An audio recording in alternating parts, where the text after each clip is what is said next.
சத்யா அலாமில் உள்ள super market ஒன்றின் அருகே ஏற்பட்ட வழிப்பறி சம்பவம் தொடர்பான காணொளி ஒன்று வைரலானதை தொடர்ந்து காவல்துறையினர் விசாரணையை தொடங்கியுள்ளனர். ஷா அலாம் போலீஸ் தலைவர் ஏசிபி முகமது இக்பால் இப்ராஹிம் கூறுகையில், நேற்று மதியம் 2:08 மணியளவில் 35 வயதுடைய தொழில் அதிபர் ஒருவர் சத்யா அலாம் அருகே தாம் 99 ஸ்பீட்மார்ட் சூப்பர் மார்க்கெட்டில் பொருட்களை வாங்கிவிட்டு திரும்பும்போது தன்னிடம் வழிப்பறி செய்யப்பட்டதாக புகார் அளித்துள்ளார் என அவர் தெரிவித்தார். அப்புகாரின் அடிப்படையில் யமஹா 135 LC ரக மோட்டார் சைக்கிளை ஓட்டி வந்த சந்தேகத்துக்குரிய நபர் தன்னையும் தன் மனைவியையும் நெருங்கி தனது மோட்டார் சைக்கிள் மோதி அவர்களின் வாகனத்தின் முன்புறம் சேதமடைந்து விட்டதாக தெரிவித்துள்ளார்.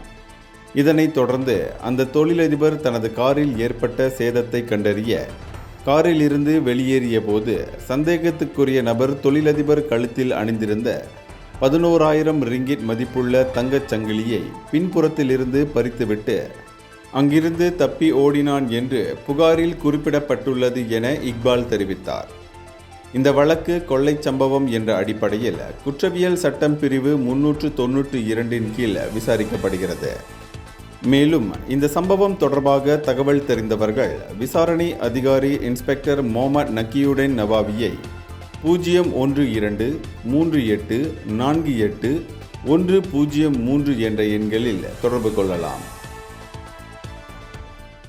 இந்தியர்களின் இதய குரல் மக்களோசை.